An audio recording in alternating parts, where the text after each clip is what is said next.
ಹೊರಬಿಡುವಾಗ ಓಂಕಾರ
ವರ್ಷಗಳಿಂದ ಅವರು ಸೇವೆಯನ್ನ ಸಲ್ಲಿಸಿ, ಅಂದ್ರೆ ವಾಣಿ ಸ್ಕೂಲ್ ಗೊತ್ತಲ್ವಾ ನಿಮಗೆ, ರಾಜಾಜಿನಗರಲ್ಲಿದೆ ಶ್ರೀ ವಾಣಿ ವಿದ್ಯಾ ಕೇಂದ್ರ ಅಂತ.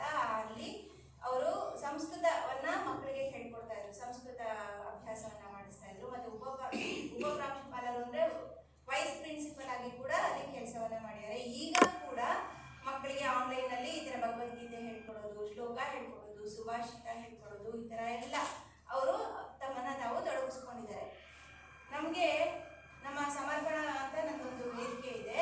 ಆ ವೇದಿಕೆ ಮೂಲಕ ನಿಮ್ಮ ತರ ಪುಟಾಣಿ ಮಕ್ಕಳಿಗೆಲ್ಲ ನಾವು ಮನೆಯಲ್ಲೇ ಕೂತ್ಕೊಂಡು ಅವರು ಭಗವದ್ಗೀತೆ ಮತ್ತೆ ಅದರ ಅರ್ಥ, ಭಗವದ್ಗೀತೆಯ ಅರ್ಥ ತಿಳ್ಕೊಂಡು ತಾನೇ ನಾವು ಅದನ್ನ ಕಲ್ತ್ಕೋಬೇಕು. ಅದಕ್ಕೆ ಅರ್ಥವನ್ನ ತಿಳಿಸ್ಕೊಟ್ಟು ಪ್ರತಿ ಅಧ್ಯಾಯದ 18 ಅಧ್ಯಾಯದ ಅರ್ಥವನ್ನ ತಿಳಿಸಿ, ಅದ್ರ ಜೊತೆಗೆ ಕೃಷ್ಣನ್ ಕಥೆಗಳನ್ನ, ಪುಟ್ಟ ಪುಟ್ಟ ಕೃಷ್ಣನ್ ಕಥೆಗಳನ್ನ ಹೇಳ್ಕೊಡ್ತಾ ಬಂದ್ರು. ಅದನ್ನ ತುಂಬಾ ಯಶಸ್ವಿಯಾಗಿ ನಡೆಸ್ಕೊಟ್ರು. ಅದಕ್ಕೂ ಕೂಡ ಒಂದು ಧನ್ಯವಾದವನ್ನ ಹೇಳಿದ ಹಾಗಾಗತ್ತೆ. ಹಾಗೇನೆ ನಾವು ಕೂಡ ನಮ್ಮ ಬಾಲ ಸಂಸ್ಕಾರ ತರಗತಿನಲ್ಲಿ ಇವತ್ತಿಂದ ನಾವು ಭಗವದ್ಗೀತೆಯನ್ನ ಆರಂಭ ಮಾಡ್ತಾ ಇದ್ದೀವಿ, ಭಗವದ್ಗೀತೆ ಕಲಿಕೆಯನ್ನ ಆರಂಭ ಮಾಡ್ತಾ ಇದ್ದೀವಿ. ನಮ್ಮ ಗೀತಾ ಪರಿವಾರ ಕಡೆಯಿಂದ ಪ್ರತಿ ಸಲಿನುವೆ ಏನ್ ಮಾಡ್ತೀವಿ, ಮೊದಲನೇ ಹಂತದಲ್ಲಿ 12ನೇ ಅಧ್ಯಾಯ ಮತ್ತೆ 16ನೇ ಅಧ್ಯಾಯ, 12th ಚಾಪ್ಟರ್ 16th ಚಾಪ್ಟರ್ನ ಲೆವೆಲ್ 1 ಅಲ್ಲಿ ಕಲಿತೀವಿ. ಅದ್ರ ಬಗ್ಗೆ ನಿಮ್ಗೆ ಸ್ವಲ್ಪ ವಿಚಾರಗಳನ್ನ ತಿಳಿಸ್ಕೊಡ್ತಾರೆ. ಹಾಗೇನೆ ನಿಮ್ಗೆ ಕೆಲವು ಚಿಕ್ಕ ಪುಟ್ಟ ಕೃಷ್ಣನ ಕಥೆಗಳನ್ನ ಕೂಡ ಹೇಳ್ತೀನಿ ಅಂತ ಅವರು ಒಪ್ಕೊಂಡು ತುಂಬಾ ದೂರದಿಂದ ಪಾಪ ಬಂದಿದ್ದಾರೆ. ಅವ್ರಿಗೂ ನಾವು ಎಲ್ಲರ ಪರವಾಗಿ ಮತ್ತೊಮ್ಮೆ ಸ್ವಾಗತವನ್ನ ಕೋರ್ತಾ ವೇದಿಕೆಯನ್ನ ಬಿಟ್ಕೊಡ್ತೀನಿ. ಒಂದ್ ನಿಮಿಷ ಬಾಗಿ ಹಾಕೊಂಡಿರೋಣ, ಇದು ಗಲಾಟೆ ಕೇಳಿಸ್ತಾ ಇದೆ. ದೀಪ ಪ್ರಜ್ವಲನೆಯನ್ನ ಮಾಡೋದ್ರ ಮೂಲಕ ನಮ್ಮ ಭಗವದ್ಗೀತೆ ತರಗತಿಗೂ ಹಾಗೂ ಈ ಕಾರ್ಯಕ್ರಮಕ್ಕೂ ಎರಡಕ್ಕೂ ಅವರು ಚಾಲನೆಯನ್ನ ನೀಡಬೇಕು ಅಂತ ಕೇಳ್ಕೊಳ್ತೀನಿ. ಎಲ್ಲ ಮಕ್ಕಳು ಬನ್ನಿ,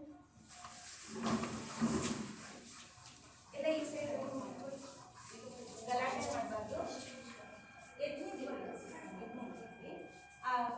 ತಾಕಿಸ್ಬೇಡಿ, ಸ್ವಲ್ಪ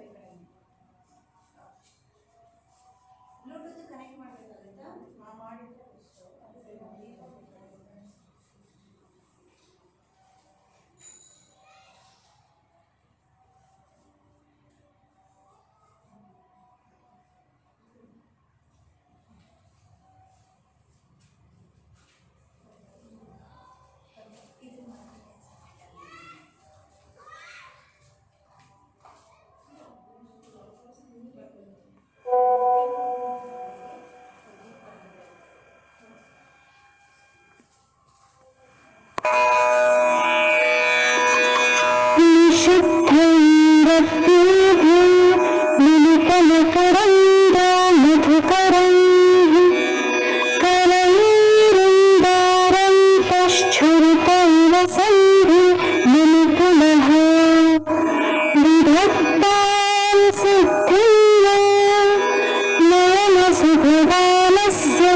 केशः प्रकीर्णः पुष्पाणां हरिचरणयोरञ्जनरयम् शरदिन्दुनिभां शुभ्रां शुभ्रवस्त्रैरलङ्कृतां कलहंसकृतावासां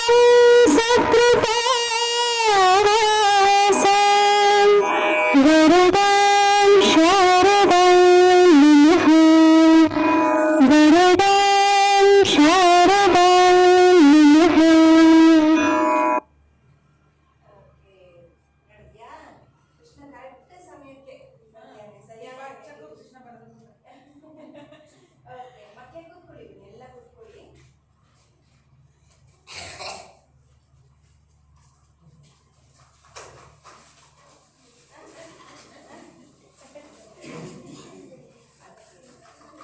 ಮಗುವಿನ ಜೊತೆ ಒಂದು ಫೋಟೋ ಕೃಷ್ಣನ ಜೊತೆಗೆ. ಅಮ್ಮ ಯಶೋಧ ಎಲ್ಲಿ? ಬನ್ನಿ ಬನ್ನಿ ಅಲ್ಲಿ ದೇವರು ಕೈಯ ನೀವು ಬನ್ನಿ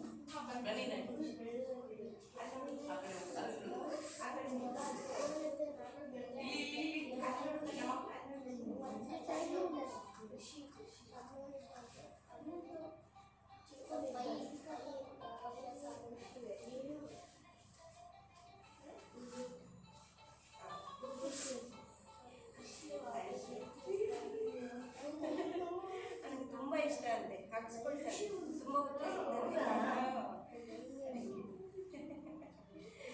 ಓಕೆ. ಈಗ ನಮ್ಮ ಕಾರ್ಯಕ್ರಮನ ಮುಂದುವರಿಸೋಣ.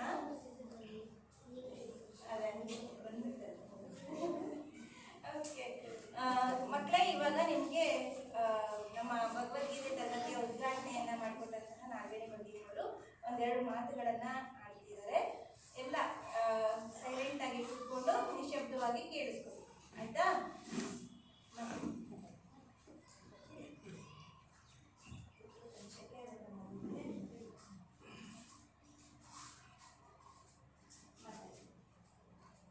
व्यासं वसिष्ठनप्तारं शक्ते पौत्रमकल्मषं पराशरात्मजं वन्दे शुकतातं तपोनिधिं जगद्रणाङ्गणे यस्य स्मरणं जयकारणं पार्थसारथये तस्मै श्रीकृष्णब्रह्मणे नमः. ಪುಟ್ಟ ಕೃಷ್ಣ ಬಂದಿದ್ದಾನೆ, ಅದೇ ಅವನೇ. ಭಗವಂತನಿಗೂ ಮಕ್ಕಳಿಗೂ ಏನೂ ವ್ಯತ್ಯಾಸ ಇಲ್ಲ. ಕೃಷ್ಣ ಅಂತ ಹೇಳ್ತೀವಲ್ಲ, ಈಗ ಆ ಮಗು ಓಡಾಡ್ತಾ ಇದ್ರೆ ನಿಜವಾಗ್ಲೂ ಎಲ್ಲದಕ್ಕಿಂತ ದೊಡ್ಡ ಅಟ್ರಾಕ್ಷನ್ ಅದೇ ಆಗಿದೆ ಇಲ್ಲಿ. ಅಷ್ಟು ಮುದ್ದಾಗಿದೆ. ಮತ್ತೆ ಕೃಷ್ಣ ಅಂತ ಹೇಳಿದ ತಕ್ಷಣ ಎಲ್ರಿಗೂ ಇಷ್ಟ, ಹೌದಾ? ಯಾರು ಇಷ್ಟ ಹೇಳಿ? ಎಲ್ಲ ದೇವತೆಗಳಲ್ಲಿ ಯಾರು ಇಷ್ಟ? ಯಾಕೆ ಇಷ್ಟ ಕೃಷ್ಣ ಅಂದರೆ? ಯಾಕೆ ಇಷ್ಟ ಆಗ್ತಾನೆ ಕೃಷ್ಣ ಹೇಳಿ? ತಪ್ಪಾದ್ರೂ ಪರವಾಗಿಲ್ಲ, ನಾನೇನು ಮಾರ್ಕ್ಸ್ ಕೊಡಲ್ಲ ನಿಮಗೆ, ಪಾಸೋ ಫೇನೋ ಏನೂ ಹೇಳಲ್ಲ, ಏನು ಭಯ ಪಟ್ಕೊಳ್ಳೋದು ಬೇಡ, ಹೇಳಿ ಯಾಕೆ ಇಷ್ಟ? ಈಗ ಯಾರೋ ಒಬ್ರಿಗೆ ಒಂದು ಪಾನಿಪುರಿ ಇಷ್ಟ, ಒಬ್ರಿಗೆ ಯಾವುದೋ ಸ್ವೀಟ್ ಇಷ್ಟ, ಮತ್ತೊಬ್ಬನಿಗೆ ಪಿಜ್ಜಾ ಇಷ್ಟ. ಯಾಕೆ ಇಷ್ಟ ಅಂತ ಹೇಳ್ಬೇಕಲ್ವಾ? ಯಾಕೆ ಇಷ್ಟ ಆಗುತ್ತೆ ಹೇಳಿ? ಕೃಷ್ಣ ಯಾಕೆ ಇಷ್ಟ? ಮೊಟ್ಟ ಮೊದಲನೇದಾಗಿ ಅವನು ತುಂಬ ಚೆನ್ನಾಗಿದ್ದಾನೆ, ಹೌದಾ? ಕೃಷ್ಣ ಯಾಕೆ, ನೀವು ನೋಡಿ ಕೃಷ್ಣ ಈಗ ವಯಸ್ಸಾದ ಫೋಟೋ ಎಲ್ಲಾದರೂ ನೋಡಿದ್ದೀರಾ ನೀವು? ವಯಸ್ಸಾಗಿ ಮುದುಕಾಗಿ ಹಣ್ಣಾಗಿ ಬಿದ್ದೋದವ್ರ ಥರ ಫೋಟೋ ಎಲ್ಲಾದರೂ ನೋಡಿದ್ದೀರಾ? ಇಲ್ಲ ತಾನೆ? ಯಂಗ್ ಆ್ಯಂಡ್ ಎನರ್ಜೆಟಿಕ್ ನಿಮ್ಗಳ ಥರ ಫುಲ್ ಆ್ಯಕ್ಟಿವ್. ಕೃಷ್ಣ ಅದಕ್ಕೆ ಇಷ್ಟ ಆಗ್ತಾರೆ. ನಾವು ನಿಮ್ಗೊಂದು ಪುಟ್ಟದಾಗ ಒಂದಿಷ್ಟು ಕೃಷ್ಣನ ಜೀವನನ ಹೇಳ್ಬಿಡ್ತೀವಿ, ಆಯಿತಾ? ಯಾಕೆ ನಮಗೆ ಕೃಷ್ಣ ಇಷ್ಟ ಆಗ್ತಾನೆ ಅನ್ನೋದಕ್ಕೆ. ಕೃಷ್ಣ ಹುಟ್ಟಿದ್ದೆ ಎಲ್ಲಿ ಹುಡ್ತಾನೆ ಕೃಷ್ಣ? ವೃಂದಾವನದಲ್ಲಿ ಹುಡ್ತಾನ?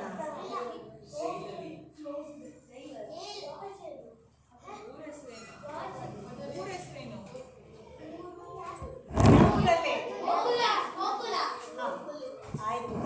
ಈಗ ಎಲ್ಲಿ ಹುಡ್ತಾನೆ? ಜೈಲಲ್ಲಿ ಹುಡ್ತಾನೆ, ಹೌದಾ? ನೋಡಿ, ನಾವೆಲ್ಲ ಹಾಸ್ಪಿಟ್ಲೋ ಇಲ್ಲ ಹುಟ್ಟಿದ್ರೆ ಪಾಪ ಕೃಷ್ಣ ಜೈಲಲ್ಲಿ ಹುಟ್ತಾನೆ. ಜೈಲಲ್ಲಿ ಹುಟ್ಟಿದಂಥ ಕೃಷ್ಣ ನೋಡಿ ಹುಟ್ಟೋವಾಗ್ಲೇನೆ ಅವನನ್ನ ಸಾಯಿಸ್ಬೇಕು ಅಂತ ನೋಡ್ತಾನೆ ಅವನ ಸೋದರ ಮಾವ ಕಂಸ. ಗೊತ್ತಿದ್ಯಾ? ಸಿಕ್ಕಾಪಟ್ಟೆ ದುಷ್ಟ ಅವನು, ಕೆಟ್ಟವನು. ಕೃಷ್ಣ ಹುಟ್ಟಿದ ತಕ್ಷಣ ಅವನು ಸಾಯಿಸ್ಬೇಕು ಅನ್ಕೋತಾನೆ. ಆದರೆ ಕೃಷ್ಣ ಅವನ ಕೈಗೆ ಸಿಗೋದೇ ಇಲ್ಲ. ಅಷ್ಟೊತ್ತಿಗೆ ತಗೊಂಡೋಗ್ಬಿಟ್ಟು ಯಮುನಾ ನದಿ ತೀರದಿಂದ ಆಚೆ ತಗೊಂಡೋಗ್ಬಿಟ್ಟು ಗೋಕುಲದಲ್ಲಿ ಅವನನ್ನು ಬೆಳೆಯಕ್ಕೆ ಬಿಡ್ತಾರೆ. ಹೌದಾ? ಸರಿ, ಅವನು ಕಂಸ ಏನು ಮಾಡ್ತಾನೆ ಏನು ಅನ್ಕೊಂಡಿದ್ದಾನೆ, ಎಲ್ಲರೂ ಸತ್ತೋಗಿದ್ದಾರೆ, ಇನ್ನೇನು ನನ್ನನ್ನು ಯಾರು ಏನು ಮಾಡೋಕ್ಕಾಗಲ್ಲ ಅನ್ಕೋತಾರೆ. ಆಗ ಕೃಷ್ಣ ಅಲ್ಲಿ ಬೆಳೀತಾ ಬೆಳೀತಾ ಬೆಳೀತಾ ಬೆಳೀತಾ ದೊಡ್ಡವನಾಗ್ತಾ ನಿಮ್ಗಳು ಬೆಳೆಸಿ ಹುಟ್ಟದವನಿದ್ದಾಗಲೇ ಬಿಡಿ ಅವನು ಏನು ಅಂತ ಗೊತ್ತಾಗ್ತಿತ್ತು. ಎಲ್ರಿಗಿಂತ ಅಟ್ರಾಕ್ಟಿವ್ ಆಗಿದ್ದ, ಸಿಕ್ಕಾಪಟ್ಟೆ ಚೂಟಿ ಆಗಿದ್ದ. ನಾವೆಲ್ಲ ಯಾವುದ್ರಲ್ಲಿ ಆಕ್ಟಿವ್ ಆಗಿರ್ತೀವಿ? ಹೌದಾ? ಅದಲ್ಲ. ಅವನು ಆ ಥರದ್ರಲ್ಲಿ ಏನೂ ಇರಲೇ ಇಲ್ಲ. ಪಾಪ ಅವನು ಸ್ಕೂಲಿಗೆ ಹೋಗಿಲ್ಲ ಸ್ಟಾರ್ಟಿಂಗಲ್ಲಿ, ಗೊತ್ತಾ? ಅವನು ಫಸ್ಟ್ ಏನು ಮಾಡ್ದ, ಅಕ್ಕಪಕ್ಕ ಇರೋ ಎಲ್ಲ ಮಕ್ಕಳ ಜೊತೆ ಸೇರ್ಕೊಂಡು ಅವ್ರ ಜೊತೆಗೆ ಆಟ ಆಡೋದು, ಅವ್ರ ಜೊತೆಗೆ ಅವನಿಗೆ ಹಾಲು ಬೆಣ್ಣೆ ಎಲ್ಲ ತುಂಬ ಇಷ್ಟ, ಮೊಸರು ಎಲ್ಲ. ಎಲ್ಲರೂ ಮನೆಗೂ ಹೋಗ್ತಿದ್ದ. ಅಂದರೆ ಅವನನ್ನು ನೋಡಿನೇ ಎಲ್ಲರೂ ಅಷ್ಟು ಖುಷಿ ಪಡ್ತಿದ್ರು. ನೀನು ಬಾ ನಮ್ಮನೆಗೆ ಬಾ ನೀನು ಅಂತ ಎಲ್ಲರೂ ಕರ್ಕೊಂಡು ಹೋಗ್ತಿದ್ರು. ಇವತ್ತು ಮಕ್ಕಳು ನೋಡಿ ಬಾಲಕೃಷ್ಣನ್ ಮಾಡ್ದಂಗೆ ಎಲ್ರಿಗೂ ಇಷ್ಟ ಕೃಷ್ಣ ಅಂದರೆ. ಕರ್ಕೊಂಡು ಹೋಗ್ತಿದ್ರು ಎಲ್ಲರ ಮನೆಗೆ. ಆದರೆ ಅವನು ಪುಟ್ಟ ಕಂದ ಇದ್ದಾಗಿಂದಲೂ ಅವನಿಗೆ ವಿಶೇಷವಾದಂತಹ ಒಂದು ತಿಳುವಳಿಕೆ ಇತ್ತು. ನಾವು ಯಾಕೆ ಕೃಷ್ಣನನ್ನು ಫಾಲೋ ಮಾಡಬೇಕು ಅಂದರೆ ಅದಕ್ಕೆ. ಕೃಷ್ಣ ನಾನು ಫ್ರೆಂಡ್ಸ್ ಮಾಡ್ಕೊಳ್ಳೋವಾಗ ಯಾವ ಥರದವ್ರನ್ನೂ ಮಾಡ್ಕೋಬೇಕು, ಯಾರ್ಯಾರನ್ನೂ ಮಾಡ್ಕೊಂಬರೋದಲ್ಲ. ಅವ್ರ ಮನೇಲಿ ಏನೇನು ಎಲೆಕ್ಟ್ರಾನಿಕ್ ಗ್ಯಾಜೆಟ್ಸ್ ಇದೆ, ಅವ್ರ ಮನೇಲಿ ಏನು ಬರ್ತಡೇ ಎಷ್ಟು ಜೋರಾಗಿ ಮಾಡ್ತಾರೆ, ಇವ್ರ ಮನೇಲಿ ಎಲ್ಲಿಗೆ ಕರ್ಕೊಂಡು ಹೋಗ್ತಾರೆ, ಅದಲ್ಲ ಅವನು ನೋಡಿದ್ದು. ಯಾರು ಅವನು ಬಡವಾದರೂ ಪರವಾಗಿಲ್ಲ, ಅವನ ಫ್ರೆಂಡ್ ಯಾರು? ಕೃಷ್ಣನ ಗೆಳೆಯ. ಅವನೇನು ರಿಚ್ ಅಂಬಾನಿ ಥರನಾ? ಹೌದಾ? ತುಂಬ ಬಡವ, ಪಾಪ ಮನೇಲಿ ಊಟಕ್ಕೆ ಗತಿ ಇಲ್ಲ ಅವನಿಗೆ. ಅಂಥವರು ಫ್ರೆಂಡ್ಸ್ ಇದ್ರು, ಚೆನ್ನಾಗಿರುವಂಥವರು ಫ್ರೆಂಡ್ಸ್ ಇದ್ರು, ಎಲ್ಲರ ಜೊತೆಗೆ ಚೆನ್ನಾಗಿರ್ತಿದ್ದ. ಆದರೆ ಯಾರ ಜೊತೆಗೆ ಹೇಗಿರಬೇಕು ಅಂತ ಗೊತ್ತಿರ್ತಿತ್ತು. ಇವತ್ತಿನ ಮಕ್ಕಳಿಗೆ ಅದು ತುಂಬ ಮುಖ್ಯ. ಸ್ಕೂಲಲ್ಲಿ ಎಂತೆಂಥವ್ರನ್ನೋ ಫ್ರೆಂಡ್ಶಿಪ್ ಮಾಡ್ಕೋತೀವಿ ನಾವು. ಹೌದಾ? ಕೃಷ್ಣ ಸ್ವತಃ ಅವನೇ ನಡೆದು ತೋರಿಸಿದ್ದಾನೆ ನೀವು ಹೀಗಿರಬೇಕು ಅಂತ. ಸುಮ್ಮನೆ ಇಲ್ಲಿ ಕೂತ್ಕೊಂಡು ಕೈ ಮುಟ್ಕೊಂಡು ಹೋಗ್ಬಿಡೋದಲ್ಲ, ಅದನ್ನ ನಮ್ಮ ಲೈಫಿಗೆ ಅಳವಡಿಸ್ಕೋಬೇಕು ನಾವು ಅದನ್ನು. ಕೃಷ್ಣ ಏನು ಮಾಡಿದ್ದಾನೆ? ಕೃಷ್ಣ ಜೀವನದಲ್ಲಿ ಒಂದೇ ಒಂದು ತಪ್ಪು ಮಾಡಿಲ್ಲ. ತಪ್ಪು ಮಾಡಿ ಅವರ ಅಮ್ಮನ ಹತ್ರ, ಅಪ್ಪನ ಹತ್ರ, ಊರಿನವ್ರ ಹತ್ರ ಯಾರ ಹತ್ರ ಬಯಸ್ಕೊಂಡಿರೋ ಉದಾಹರಣೆನೇ ಇಲ್ಲ. ತಪ್ಪು ಮಾಡಿಕೊಂಡು, ಅರ್ಥ ಆಯ್ತಾ? ಮಾಡಿದ್ದೆಲ್ಲ ಸರಿ. ಯಾಕೆ? ಅವನು ಅಷ್ಟು ತಿಳುವಳಿಕೆಯನ್ನು ಇಟ್ಕೊಂಡಿದ್ದ. ನಾನು ಎಲ್ಲರೂ ಅಬ್ಸರ್ವ್ ಮಾಡ್ತಿದ್ದ. ನಾನು ಹೇಗಿರಬೇಕು, ಯಾವ್ದು ಮಾಡಿದ್ರೆ ಒಳ್ಳೆಯದು, ಯಾವ್ದು ಮಾಡಿದ್ರೆ ಕೆಟ್ಟದ್ದು, ಹೇಗೆ ಮಾಡಿದ್ರೆ ಏನಾಗುತ್ತೆ, ಕೆಟ್ಟವ್ರ ಜೊತೆಗೆ ಸೇರಿದ್ರೆ ಏನಾಗುತ್ತೆ, ಒಳ್ಳೆಯವ್ರ ಜೊತೆಗೆ ಸೇರಿದ್ರೆ ಏನಾಗುತ್ತೆ ಅಂತ. ನಾವು ಒಳ್ಳೆಯವ್ರ ಜೊತೆಗೆ ಸೇರಿದ್ರೆ ಒಳ್ಳೆಯವರೇ ಆಗ್ತೀವಿ. ಹೌದಾ? ಕೆಟ್ಟವ್ರ ಜೊತೆಗೆ ಸೇರಿದ್ರೆ ಏನಾಗ್ತೀವಿ? ಹಾಗೆಯೇ ಬೆಳೆದ ಕೃಷ್ಣ. ಬೆಳೀತಾ ಪಾಪ ಅವನು ಗುರುಕುಲಕ್ಕೆ, ವಿದ್ಯಾಭ್ಯಾಸಕ್ಕೆ, ಸಾಂದೀಪಿನಿ ಗುರುಕುಲಕ್ಕೆ ಹೋಗೋಷ್ಟೊತ್ತಿಗೆ ಅವನಿಗೆ ನೋಡಿ ಇವಾಗೆಲ್ಲ LKG UKG ಎಲ್ಲ ಮಾಡಿಬಿಡ್ತೀವಿ. ಅದ್ರ ಒಳಗಡೆಗೆ ಅವನು ಕಾಳಿಯ ಮರ್ದನ ಮಾಡ್ತಾನೆ, ಬೇಕಾದಷ್ಟು ಸಂಹಾರಗಳೆಲ್ಲ ಆಗೋಗುತ್ತೆ ಬಿಡಿ. ಆ ಗೋಕುಲದಲ್ಲಿ ಅವನು ಆ ಜನರಿಗೆ ಏನೇನು ಒಳ್ಳೇದಾಗಬೇಕೋ ಅಷ್ಟು ಮಾಡ್ತಿದ್ದ. ಗೋವರ್ಧನಗಿರಿಯನ್ನ ಕೈ ಬೆರಳಲ್ಲಿ ಎತ್ತದ. ಯಾಕೆ? ಮಳೆ ಸುರಿಸಿದ ಇಂದ್ರಧ್ವಜೋತ್ಸವದಲ್ಲಿ ಅವನಿಗೆ ಅಗ್ರಪೂಜೆ ಕೊಟ್ಟಿಲ್ಲ ಅಂತ. ಹೌದಾ? ಮಳೆ ಸುರಿತು ಅಂದ್ರೆ ಏನು, ಬೆಂಗಳೂರಲ್ಲಿ ಮನೆ ಬಂತಲ್ಲ ಹಂಗಲ್ಲ, ಅದ್ರ 100ರಷ್ಟು ಕೊಚ್ಚಿಕೊಂಡು ಹೋಗ್ತಿತ್ತು. ಇಡೀ ಆ ಪ್ರದೇಶವೆಲ್ಲ ನೀರ್ಮಯ, ಯಾರೂ ಬದುಕಕ್ಕಾಗ್ತಿರ್ಲಿಲ್ಲ. ಹಾಗೇನು ಮಾಡ್ದ ಅವನು? ಗೋವರ್ಧನಗಿರಿಯನ್ನ ಎತ್ತದ. ಹೌದಾ? ಅಲ್ಲಿ ದನ ಕರುಗಳೆಲ್ಲ ಕೆಳಗಡೆ ಸೇರ್ಕೊಂಡು, ಊರ ಜನ ಎಲ್ಲ ಸೇರ್ಕೊಂಡ್ರು. ಎಷ್ಟು ದಿವಸ ಮಳೆಗೆ ಬಂದು ಬೋರಾಗೋಯ್ತು ಮಳೆನೇ. ಅಯ್ಯೋ ಇಲ್ಲಿ ಏನು ಮಾಡೋಕ್ಕಾಗಲ್ಲ ಅಂತ ಹೇಳ್ಬಿಟ್ಟು ಬಿಟ್ಬಿಟ್ಟು ಹೋದ. ಹೌದಾ? ಹಾಗೆ ಕೃಷ್ಣ ಇದಿಷ್ಟೇ ಅಲ್ಲ, ಇನ್ನು ಮುಂದೇನೂ ಹಾಗೆ ಅಲ್ಲಿ ವಿದ್ಯೆ ಕಲಿಯಕ್ಕೆ ಹೋದ. ಗುರುಗಳು ಅಂತಂದರೆ ಗುರು ಕಾಲಲ್ಲಿ ತೋರಿಸಿದ್ದನ್ನು ತಲೆಯಲ್ಲಿ ಮಾಡೋದು ಅಂತ ಹೇಳ್ತಾರೆ. ಅಂದರೆ ಗುರುವಿನ ಪಾದವನ್ನು ಗಟ್ಟಿ ಹಿಡಿಯೋದು. ಗುರು ಏನು ಹೇಳ್ತಾರೆ, ಇವತ್ತೆಲ್ಲ ನೀವು ಹಿಂಗೆ ಎಜುಕೇಷನ್ ಕಲಿತಿದ್ದೀರಿ, ಮೊದಲೆಲ್ಲ ಹಂಗಿರಲಿಲ್ಲ. ಗುರುಕುಲಗಳಿಗೆ ಹೋಗಬೇಕಿತ್ತು. ಅಲ್ಲಿ ಯಾರು ಗುರುಗಳು ಅಂತ ಯಾರು ಇರ್ತಿದ್ರು ಅವ್ರ ಮನೆ ಕೆಲಸ ಎಲ್ಲ ಮಾಡ್ಕೊಡ್ಬೇಕಿತ್ತು, ಅವ್ರ ಜೊತೆಗೆ ಹೋಗ್ಬೇಕಿತ್ತು, ಅವ್ರು ಹೇಳಿದ ಕೆಲಸ ಮಾಡಬೇಕಿತ್ತು, ಅವ್ರು ಎಷ್ಟೊತ್ತಿಗೆ ಪಾಠ ಮಾಡ್ತಾರೋ ಆ ಪಾಠಗಳನ್ನು ಕೇಳಬೇಕಿತ್ತು. ಅಂದರೆ ನಾಳೆ ಒಬ್ಬನೇ ಒಬ್ಬ ಇಂಡಿವಿಜುವಲ್ ಆಗಿ ಮನುಷ್ಯ ಬದುಕೋದಕ್ಕಾದ್ರೂ ಬದುಕೋದಕ್ಕೆ ಬರಬೇಕಿತ್ತು. ಅದು ಒಂದು ಜೀವನದ ಪಾಠ ಆಗ್ತಿತ್ತು. ಇವತ್ತು ಬಿಡಿ ಇಂಗ್ಲೀಷ್ ಎಜುಕೇಷನಲ್ಲಿ ಏನೂ ಮಾಡೋಕ್ಕಾಗಲ್ಲ, ಅದು ನಿಮ್ಮ ತಪ್ಪಲ್ಲ ಬಿಡಿ, ಆಯಿತಾ? ಆ ಥರ ವಿದ್ಯಾಭ್ಯಾಸವನ್ನು ಮಾಡಿಕೊಂಡು ಗುರುಗಳು ಏನೇನು ಹೇಳಿದಾರೋ ಎಲ್ಲವನ್ನು ತಂದುಕೊಟ್ಟ. ಗುರುಗಳಿಗೆ ಏನೇನು ಸೇವೆ ಮಾಡಬೇಕು ಎಲ್ಲ ಮಾಡಿದ. ಮತ್ತು ವಾಪಸ್ ಬಂದು ಇಲ್ಲಿ ಏನೇನು ಆಗಬೇಕು ಅಂತ ಮತ್ತೆ ಯೋಚನೆ ಮಾಡ್ದ. ಯಾವ್ಯಾವ್ದೆಲ್ಲ ಪೆಂಡಿಂಗ್ ಇತ್ತು ಕೆಲಸ, ದುಷ್ಟರಿಂದ ಏನೇನು ಉಪಟಳಗಳಾಗ್ತಿತ್ತು. ಜರಾಸಂಧ ಅಟ್ಯಾಕ್ ಮಾಡ್ತಾನೆ. ಎಷ್ಟು ಸಲ ಅಟ್ಯಾಕ್ ಮಾಡಿದ್ರು ಕೃಷ್ಣನನ್ನು ಸೋಲ್ಸೋದಕ್ಕಾಗಲ್ಲ ಅವರಿಗೆ. ಆದ್ರೆ ಜರಾಸಂಧನೂ ಅಷ್ಟೇ ಸ್ಟ್ರಾಂಗ್ ಇದ್ದ. ಆಯ್ತು, ಎಲ್ಲರೂ ದುಷ್ಟರೇ, ಎಷ್ಟೋ ಜನ ದುಷ್ಟರು. ಆದರೂ ಕೃಷ್ಣ ಅವರೆಲ್ಲರನ್ನ ಹೆಂಗೆ ಕಂಟ್ರೋಲ್ ಮಾಡಿದ್ದ ಅಂದರೆ ಹಾಗೇ ಮಾಡಿ ಕೊನೆಗೆ ಅನ್ನಿಸ್ತು ಎಷ್ಟು ವರ್ಷ ಅಂತ ಯುದ್ಧ ಮಾಡೋದು ಸಾಕು ಇದು. ಹಾಗಾಗಿ ಇವನಿದ್ದು ಜರಾಸಂಧನಿಂದ ದೂರ ಇರೋಣ. ಗಾದೆ ಇದೆ ಒಂದು, ದುಷ್ಟರಿಂದ ದೂರ ಇರುವಂತ. ಈಗ ಒಂದು ಯುದ್ಧ ಅಂದರೆ ಎಷ್ಟು ಜನ ಸಾಯ್ತಾರೆ ಹೇಳಿ? ಸಾವಿರಾರು ಜನ, ಲಕ್ಷಾಂತರ ಜನ. ಒಂದು ಮಹಾಭಾರತದ ಯುದ್ಧದಲ್ಲಿ ಕೋಟ್ಯಂತರ ಜನ ಸತ್ತಿದ್ದಾರೆ. ಅರ್ಥ ಆಯ್ತಾ? ಈಗ ಗೊತ್ತಿದೆ ನಿಮಗೆ. ಇವಾಗ ಇಸ್ರೇಲು ನೋಡ್ತಿರಲ್ಲ ಟಿವಿಲಿ ಎಷ್ಟು ಸಾಯ್ತಿದ್ದಾರೆ ಅಂತ. ಪಾಪ ಅನ್ಯಾಯ ಮಾಡಿದವ್ರು ಯಾರೋ, ಸಾಯೋರು ಯಾರು? ಅಮಾಯಕರು. ಹಾಗೆ ಒಂದು ಯುದ್ಧ ಅಂದರೆ ಅಷ್ಟು ಜನ ಸಾಯ್ತಾರೆ. ಹಾಗಾಗಿ ಪಾಪ ನಮ್ಮ ಜನಗಳಿಗೆ ತೊಂದರೆ ಆಗೋದು ಬೇಡ ಅಂತ ಅಲ್ಲಿಂದ ದ್ವಾರಕೆಗೆ ಶಿಫ್ಟ್ ಮಾಡ್ತಾರೆ. ಅವನನ್ನು ಫಾಲೋ ಮಾಡಿಕೊಂಡು ಅಲ್ಲಿಂದ ಎಲ್ಲರೂ ಅಲ್ಲಿಗೆ ಹೋಗ್ತಾರೆ. ಆಯಿತಾ? ಎಷ್ಟು ಸಲ ಕಂಸನನ್ನ ಕೊಂದಾಗ ಎಲ್ಲರೂ ಹಾಕ್ಕೊಂಡಿದ್ರು, ಮಾವನನ್ನೇ ಕೊಂದ, ಹಂಗೆ ಮಾಡ್ದ ಹಿಂಗೆ ಮಾಡ್ದ ಅಂತ. ಆದರೂ ಕೃಷ್ಣ ಏನೂ ರಿಯಾಕ್ಟ್ ಮಾಡಿಲ್ಲ. ಅವನಿಗೆ ತಾನು ರಾಜನಾಗಬೇಕು ಅಂತ ಆಸೆ ಇದೆ ಅಂದ್ಕೊಂಡ್ರು.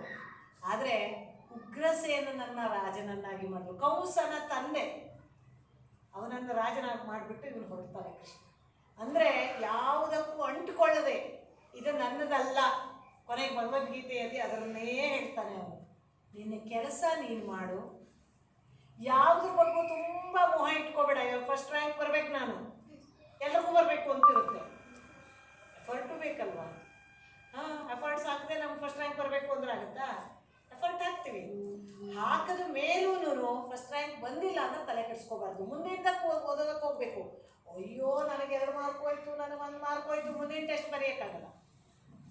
ಹೌದಾ? ಮಾಡಿ ಹೋದ್ಮೇಲೆ ಏನಾದ್ರು ಯೋಚನೆ ಮಾಡಿ ಪ್ರಯೋಜನ ಇದೆಯಾ? ಕೃಷ್ಣ ಅದನ್ನೇ ಮಾಡ್ತಿದ್ದ. ಮಾಡೋವಾಗ 100% ಎಫರ್ಟ್, ಬಿಟ್ಟ ಮೇಲೆ ಎಲ್ಲವನ್ನ ಬಿಟ್ಟು ಮುಂದಿನ ಕೆಲಸದ ಬಗ್ಗೆ ಯೋಚನೆ ಮಾಡೋದು. ಅದಕ್ಕೆ ಕೃಷ್ಣ ಭಗವದ್ಗೀತೆಯಲ್ಲಿ ಹೇಳ್ತಾನೆ ಏನಂತ? ಕರ್ಮಣ್ಯೇವಾಧಿಕಾರಸ್ಥೆ ಮಾ ಫಲೇಷು ಕದಾಚನ. ರ್ಯಾಂಕ್ ಬರುತ್ತೋ ಬರಲ್ವೋ, ಫಸ್ಟ್ ಕ್ಲಾಸ್ ಬರುತ್ತೋ ಸೆಕೆಂಡ್ ಕ್ಲಾಸ್ ಬರುತ್ತೋ ಗೊತ್ತಿಲ್ಲ. ನಾನು ನನ್ನ ಕೈಯಲ್ಲಿ ಏನು ಸಾಧ್ಯವೋ ಎಲ್ಲೂ ಮೋಸ ಮಾಡ್ದೇನೆ ಚೆನ್ನಾಗಿ ಓದಿ ಅದಷ್ಟನ್ನು ಬರೀಬೇಕು. ಅವಾಗ ಮಾರ್ಕ್ಸ್ ಬಂದೇ ಬರುತ್ತಲ್ಲ, ಬರುತ್ತೋ ಇಲ್ವೋ? ಯಾವ ಕೆಲಸ ಮಾಡಿದ್ರು ಅಷ್ಟೇ, ಮನೇಲಿ ಅಪ್ಪ ಅಮ್ಮನ ಕೆಲಸ ಹೇಳಿದ್ರು ಅಷ್ಟೇ ಪ್ರಾಮಾಣಿಕವಾಗಿ ಮಾಡಬೇಕು. ಅಯ್ಯೋ ನಮಗೊಂದು ಕೆಲಸ ಹೇಳ್ತಾರೆ ನಾನು ಮಾಡಬೇಕಲ್ಲ ಅಂದ್ಕೊಂಡು ಗೋಳಾಡ್ಕೊಂಡು ಮಾಡಬಾರ್ದು. ಯಾವ ಕೆಲಸನೂ ಗೋಳಾಡ್ಕೊಂಡು ಮಾಡಬಾರ್ದು. ಆಟ ಆಡ್ತೀರಾ, ಚೆನ್ನಾಗಿ ಆಟ ಆಡಬೇಕು. ಓದ್ತೀರಾ, ಚೆನ್ನಾಗಿ ಓದಬೇಕು. ಓದೋವಾಗ ಆಟದ ಯೋಚನೆ, ಆಟ ಆಡುವಾಗ ಓದಿನ ಯೋಚನೆ, ಅದನ್ನು ಮಾಡುವಾಗ ಯಾಕೆ ಗೊತ್ತಾ ಮಕ್ಕಳ ಇದನ್ನು ಹೇಳೋದು? ನೀವೇ ಮುಂದಿನ ನಮ್ಮ ಭವಿಷ್ಯ, ನೀವೇನೆ ಈ ದೇಶದ ಭವಿಷ್ಯ, ನೀವೇನೆ. ಹೌದಾ? ಹಾಗಾಗಿ ಕೃಷ್ಣ ಯಾಕೆ ಭಗವದ್ಗೀತೆಯಲ್ಲಿ ಅದೆಲ್ಲ ಹೇಳ್ದ ಅಂದರೆ ಕೃಷ್ಣ ಹಾಗೆ ಬದುಕಿದ್ದ. ಕೃಷ್ಣ ಧ್ಯಾನ ಮಾಡ್ತಾನೆ, ಗೊತ್ತಾ ನಿಮಗೆ? ಧ್ಯಾನನೂ ಮಾಡ್ತಾನೆ ಕೃಷ್ಣ. ಅಯ್ಯೋ ದೇವರು ನನಗೆ ಯಾಕೆ ಬೇಡ ಅಂತ ಕೃಷ್ಣನೂ ಧ್ಯಾನ ಮಾಡ್ತಾನೆ. ಯಾಕೆ ಅಂದರೆ ಅದರಲ್ಲಿ ಒಂದು ಮಾತು ಹೇಳ್ತಾನೆ ಭಗವದ್ಗೀತೆಯಲ್ಲಿ.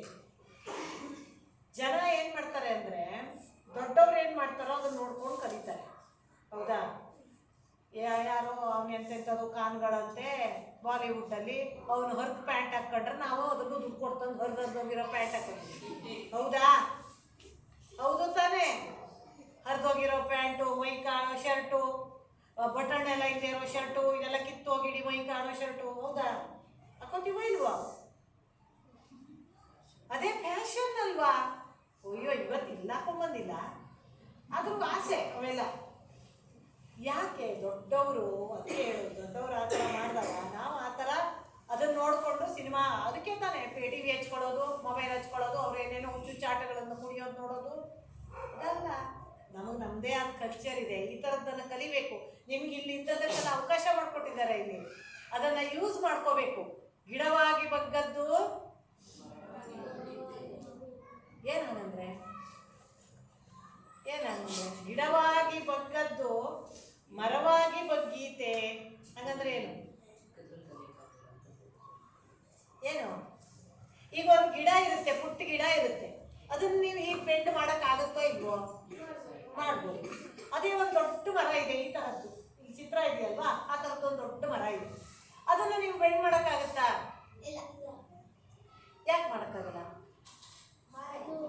ಸ್ಟ್ರಾಂಗ್ ಆಗಿ ಹೋಗಿರುತ್ತೆ, ಗಟ್ಟಿಯಾಗಿ ಹೋಗಿರುತ್ತೆ. ಚಿಕ್ಕ ಗಿಡ ಅದಿನ್ನೂ ಬಲ್ತಿರಲ್ಲ ನಿಮ್ಗಳ ಥರ, ಅದನ್ನು ಹೆಂಗೆ ಹಿಂಗೆ ಬೇಕಾದ್ರೂ ಬಗ್ಗಿಸ್ಬೋದು, ಈಗ ಬಗ್ಗಿಸ್ಬೋದು, ಏನು ಬೇಕಾದ್ರೂ ಮಾಡ್ಬೋದು. ಅದಕ್ಕೆ ಪುಟ್ಟ ವಯಸ್ಸಿನಲ್ಲಿ ಕೊಟ್ಟಂತಹ ಸಂಸ್ಕಾರ ದೊಡ್ಡವರಾದ್ಮೇಲೆ ಉಳ್ಕೊಳುತ್ತೆ. ಅದಕ್ಕೆ ನೀವೇನು ಮಾಡಬೇಕು, ಈ ಥರದ್ದೆಲ್ಲ ಮಿಸ್ ಮಾಡ್ದೇನೆ ಬಂದು ಓದಿ ಕೇಳಿ ತಿಳ್ಕೊಂಡು ಬೈಹಾರ್ಟ್ ಮಾಡೋ ಕೇಳಿರೋದನ್ನು ಬೈಹಾರ್ಟ್ ಮಾಡಿಕೊಂಡು, ಆಮೇಲೆ ಒಂದು ತಿಳ್ಕೊಳ್ಳಿ, ಸ್ಕೂಲಲ್ಲಿ ಒಂದು ಕ್ವಶನ್ ಆನ್ಸರ್ ಹೋಯ್ತು, 2 ಮಾರ್ಕ್ ಹೋಯ್ತು, ತಲೆ ಕೆಡಿಸ್ಕೊಬಿಡಿ. ಆ ಕ್ವಶನ್ ಆನ್ಸರು ನಿಮ್ಮ ಲೈಫಲ್ಲಿ ಬರೋಲ್ಲ. ಮತ್ತೆ ಕಾನ್ಸೆಪ್ಟ್ ಅರ್ಥ ಮಾಡ್ಕೋಬೇಕು. ಸೈನ್ಸ್ ಇರಲಿ, ಮ್ಯಾಥ್ಸ್ ಇರಲಿ, ಗ್ರಾಮರ್ ಇರಲಿ, ಯಾವುದೇ ಇದ್ರೂ ಸ್ಕೂಲಲ್ಲಿ ಹೇಳ್ಕೊಟ್ಟಿದ್ದನ್ನು ಅರ್ಥ ಮಾಡ್ಕೋಬೇಕು. ಆದರೆ 1 ಮಾರ್ಕ್ ಆ ಕ್ವಶನ್ನಲ್ಲಿ ಹೋಯ್ತು, ಇನ್ನೇನು ಅರ್ಥ ಆಗಿ ಪ್ರಾಮಾಣಿಕವಾಗಿ ಅದನ್ನು ಓದಿ ಬರೀಬೇಕು. ಬರೆಯೋಕ್ಕಾಗಿಲ್ಲ, ಬರ್ಮೇಲೆ ಹಾಗಂತ ಕಾನ್ಸೆಪ್ಟ್ ಅರ್ಥ ಆಗಿಲ್ಲ ಅಂದರೆ 3 ಸಲ ಕೇಳಬೇಕು, ಓದಬೇಕು. ಅರ್ಥ ಆಯ್ತಾ? ಹಾಗಾಗಿ ಮಕ್ಕಳು ಏನು ಮಾಡಬೇಕು ಅಂದರೆ, ಕೃಷ್ಣನ ಬದುಕನ್ನು ಇನ್ನೂ ತುಂಬ ಇದೆ, ಕೃಷ್ಣನ ಬದುಕು ಇನ್ನೂ ತುಂಬ ಇದೆ. ಕೆಲವರು ಕ್ಲಾಸ್ ಅಟೆಂಡ್ ಮಾಡಿದವ್ರು ಇದ್ದೀರಿ ಇಲ್ಲಿ, ಗೊತ್ತಾಗಿರುತ್ತೆ.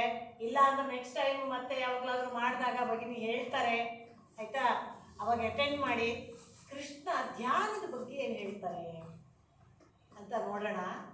ಕೃಷ್ಣ ಧ್ಯಾನ ಯಾಕೆ ಮಾಡಬೇಕು? ಧ್ಯಾನ ಅಂದರೆ ಏನು ಹೇಳಿ? ಅಂದರೆ ಮೆಡಿಟೇಷನ್ ಮೀನ್ಸ್ ಕಣ್ಣು ಮುಚ್ಕೊಂಡು ಕೂತ್ಕೊಂಡು, ಇವತ್ತು ಸ್ಯಾಟರ್ಡೆ ಎಲ್ಲಿ ಹೋಗ್ಲಿ, ಎಲ್ಲೋಗಿ ಏನು ತಿನ್ನಲಿ, ಯಾವ ಹೋಟ್ಲಿಗೆ ಹೋಗಲಿ, ಮನೇಲಿ ಏನು ಮಾಡಿಕೊಡು ಅನ್ಲಿ, ಇವತ್ತು ಏನು ಆರ್ಡರ್ ಮಾಡಲಿ, ಇವತ್ತು ಯಾವುದು ಟಿ ವಿನಲ್ಲಿ ಯಾವ ಶೋ ನೋಡಲಿ, ಇದಾ? ಏನು? ಹಾಗಂದ್ರೆ ಮೆಡಿಟೇಷನ್ ಅಂದರೆ ಏನು? ಅದೇ ಕಣ್ಣು ಮುಚ್ಕೊಂಡು ಬರೀ ಇದೇ ಬರೋದು, ಬ್ಯಾಡ್ಗೆ ಹೋಗದೆ ಬರೋದು. ನೋಡಿಬೇಕಿದ್ರೆ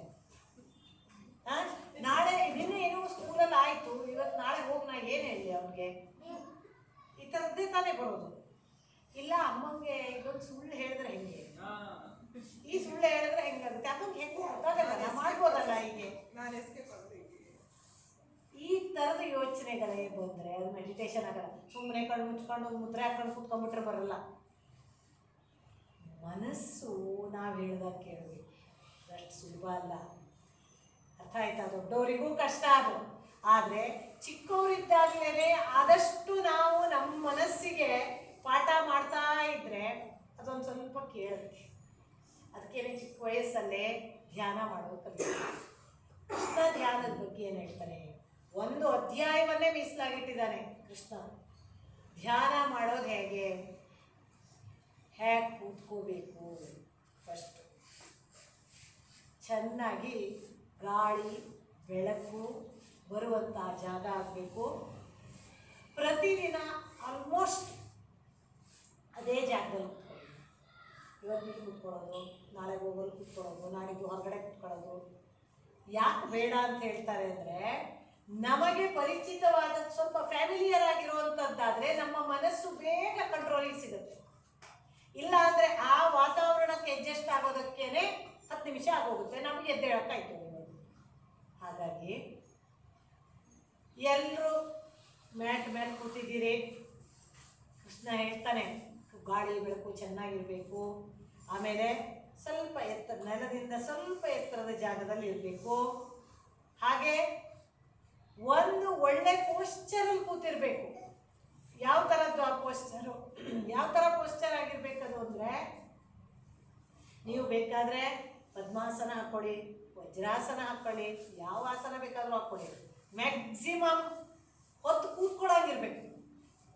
ಶರೀರವನ್ನು ಅಲ್ಲಾಡದ ರೀತಿಯಲ್ಲಿ ಕೂತ್ಕೊಳ್ಳೋದಕ್ಕೆ ನಮ್ಗೆ ಯಾವ ಪೋಸ್ಚರು ಅನುಕೂಲವೋ ಆ ಪೋಸ್ಚರಲ್ಲಿ ಕೂತ್ಕೋಬೇಕು. ಕೂತ್ಕೊಂಡು ಶರೀರವನ್ನು ಸ್ಟ್ರೇಟ್ ಆಗಿ ಇಡಬೇಕು. ಎಲ್ಲ ಹಾಗೆ ನಾನು ಹೇಳಿದ್ದನ್ನು ಫಾಲೋ ಮಾಡ್ತಾ ಬನ್ನಿ. ಫಸ್ಟ್ ಕೂತ್ಕೋಬೇಕು ಸ್ಟ್ರೇಟ್ ಆಗಿ ಕೂತ್ಕೋಬೇಕು. ಮುದ್ರೆ ಯಾವುದಿದ್ರೂ ಪರವಾಗಿಲ್ಲ, ನಿಮ್ಗೆ ಯಾವ್ದು ಅನುಕೂಲನ ಆ ಮುದ್ರೆ ತಗೊಳ್ಳಿ. ಕಣ್ಣು ಮುಚ್ಚಿ, ಕಣ್ಣು ಮುಚ್ಚಬೇಕೆಲ್ಲರೂ. ಬೆನ್ನು ಯಾವುದೇ ಕಾರಣಕ್ಕೂ ಬೆಂಡ್ ಹಾಕ್ಕೊಡ್ದು. ಒಂದು 2 ನಿಮಿಷ ಆದ ತಕ್ಷಣ ಹಿಂಗೆ ಬಾತ್ಕೊಂಡು ಬರುತ್ತೆ, ಅದಲ್ಲ. ಸ್ಟ್ರೇಟ್. ಯಾವ ಶಬ್ದನೇ ಬಂದರೂ ಕಣ್ಣು ಓಪನ್ ಮಾಡಬಾರ್ದು. ನೀವು ಎದ್ದೋಗಿ ಮಕ್ಕಳೇ ಅಂದ್ರೂ ಮಾತಾಡಬಾರ್ದು. ಸ್ಟ್ರೇಟ್ ಆಗಿ ಕೂತಿರಬೇಕು. ಶರೀರ ಅಲ್ಲಾಡದಂತೆ ಆದಷ್ಟು ನೋಡಬೇಕು. ಶರೀರ ಆ ಕಡೆ ಈ ಕಡೆ ಅಲ್ಲಾಡಕ್ಕೆ ಶುರು ಮಾಡಿದ್ರೆ ಮನಸ್ಸು ಒಂದು ಕಡೆಗೆ ನಿಲ್ಲೋದಿಲ್ಲ. ಏನು ಸೌಂಡ್ ಎಲ್ಲ ಬರ್ತಿದೆಯೋ ಹೊರಗಡೆಗೆ ಅದನ್ನೆಲ್ಲ ಅದ್ರ ಪಾಡಿಗೆ ಕೇಳಿಸ್ಕೊಂಡು ಯಾವುದೇ ಇರಿಟೇಷನ್ ಇಲ್ಲದೇನೆ ಬಿಡಬೇಕು. ನಿಮ್ಮ ಮನಸ್ಸು ನಿಮ್ಮ ಕಾಲಿನ ಬೆರಳ ತುದಿಯಿಂದ ನೋಡ್ತಾ ನೋಡ್ತಾ ಬರಬೇಕು. ಕಾಲಿನ ಬೆರಳು, ಕಾಲಿನ ಪಾದಗಳು, ಹಾಗೇ ಮೇಲೆ ಬಂದು 2 ಕಾಲಿನ ಮಂಡಿಗಳು.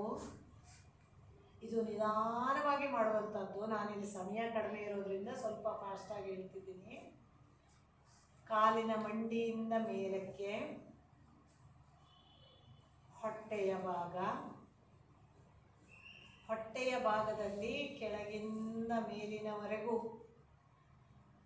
ಹಾಗೇ ನೋಡ್ತಾ ನೋಡ್ತಾ ನೋಡ್ತಾ ಶ್ವಾಸೋಚ್ಛ್ವಾಸವನ್ನು ಅದ್ರ ಪಾಡಿಗೆ ಅದು ನಡೀತಿರುತ್ತೆ. ಹಾಗೇ ನೋಡ್ತಾ ನೋಡ್ತಾ ನಮ್ಮ ಹೊಕ್ಕಳಿನ ಮೂಲಕವಾಗಿ ಹೃದಯ, ಹಾರ್ಟ್, ಆ ಪೋರ್ಷನಿಗೆ ಬರಬೇಕು ನಮ್ಮ ಗಮನ.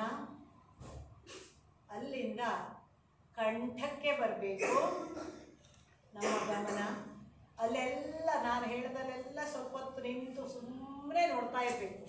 ಕಂಠಕ್ಕೆ ಬರಬೇಕು.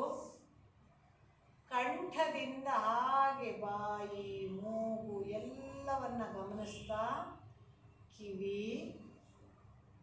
ಸಹಸ್ರಾರ ನೆತ್ತಿಯವರೆಗೂ ಬರಬೇಕು. ಹಾಗೆ ಹಿಂಭಾಗಕ್ಕೆ, ನಮ್ಮ ಶರೀರದ ಹಿಂಭಾಗಕ್ಕೆ ಬಂದು ಹಿಂದೆ ತಲೆಯ ಹಿಂಭಾಗ, ಭುಜಗಳು, ಬೆನ್ನಿನ ಭಾಗ, ಪೃಷ್ಠದ ಭಾಗ, ಹಾಗೆ ಕಾಲಿನ 2 ಕಾಲಿನ ಹಿಂಭಾಗ, ಹಿಮ್ಮಡಿಯವರೆಗೂ ಬರಬೇಕು. ಹಾಗೆ ಬಂದು ಪುನಃ ಮೂಲಾಧಾರ ಚಕ್ರ ಅಂತ ಹೇಳ್ತಾರೆ. ನಮ್ಮ ಬೆನ್ನಿನ ಹುರಿ ಕೂತಾಗ ಸ್ಪೈನಲ್ ಅಂತ ಏನು ಹೇಳ್ತೀವಿ, ಅಲ್ಲಿ ಸ್ವಲ್ಪ ಹೊತ್ತು ಗಮನಿಸ್ತಾ ನಿಲ್ಲಬೇಕು. ಅಲ್ಲಿಂದ ನಾಭಿ, ಹೊಕ್ಕಳಿನ ಭಾಗಕ್ಕೆ ಬರಬೇಕು.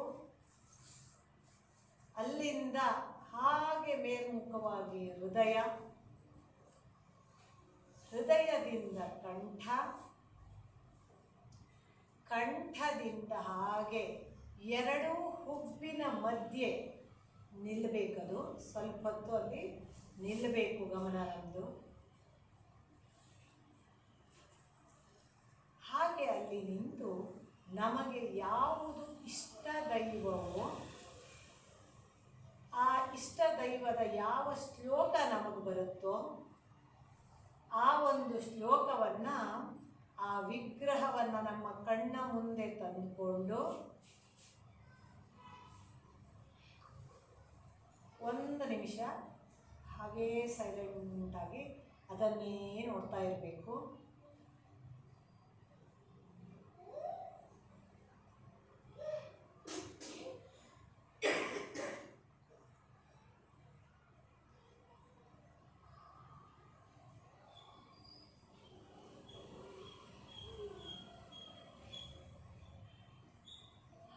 ಹಾಗೆ ನಿಧಾನವಾಗಿ ಇಲ್ಲಿ ಎಷ್ಟು ಹೊತ್ತು ಬೇಕಾದರೂ ಇರ್ಬೋದು. ನಿಧಾನವಾಗಿ ನಿಮ್ಮ ಗಮನವನ್ನು ಇಷ್ಟು ಹೊತ್ತು ಕಂಟ್ರೋಲಲ್ಲಿ ಇಟ್ಟಿದ್ರಿ. ಈಗ ಅದನ್ನು ಫ್ರೀಯಾಗಿ ಬಿಟ್ಬಿಡಿ, ಕಣ್ಣು ಬಿಡಬೇಡಿ, ಫ್ರೀಯಾಗಿ ಬಿಟ್ಬಿಡಿ. ಎಲ್ಲಿ ಬೇಕಾದ್ರೂ ಹೋಗಲಿ, ಏನು ಬೇಕಾದ್ರೂ ಯೋಚನೆ ಮಾಡಲಿ, ಬಿಟ್ಬಿಡಿ. ಹಾಗೆ 1-2 ನಿಮಿಷ ಇರಬೇಕು. ಅದಲ್ಲಿ ಇಲ್ಲಿ ಸುತ್ತಾಡುತ್ತೆ, ಹೊರಗಡೆ ಹೋಗುತ್ತೆ, ಬರುತ್ತೆ, ಇನ್ನೇನೋ ಮಾಡುತ್ತೆ, ಮಾತು ಸಾಕು ಅನಿಸುತ್ತೆ, ಅಷ್ಟಕ್ಕೆ ಮಾಡಿ. ಸರ್ವೇ ಭವಂತು ಸುಖಿನಃ ಹೇಳಿ. ಸರ್ವೇ ಸಂತು ನಿರಾಮಯಾಃ.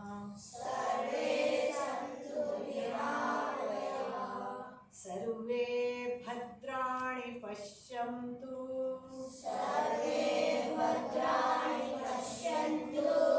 ಮಾ ಕಶ್ಚಿತ್ ದುಃಖ ಭಾಗ್ ಭವೇತ್.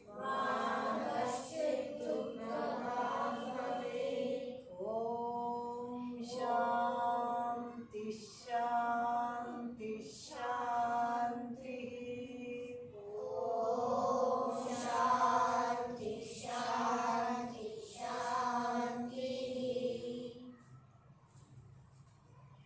ಈಗ ಎರಡೂ ಕೈಯನ್ನು ಚೆನ್ನಾಗಿ ಉಜ್ಜಿಕೊಂಡು ಸ್ವಲ್ಪ ಬೆಚ್ಚಗೆ ಮಾಡಿ ಕಣ್ಣಿಗೆ ಅದನ್ನು ಜಸ್ಟ್ ಟಚ್ ಮಾಡಿ ಕಣ್ಣನ್ನು ಬಿಡಿ.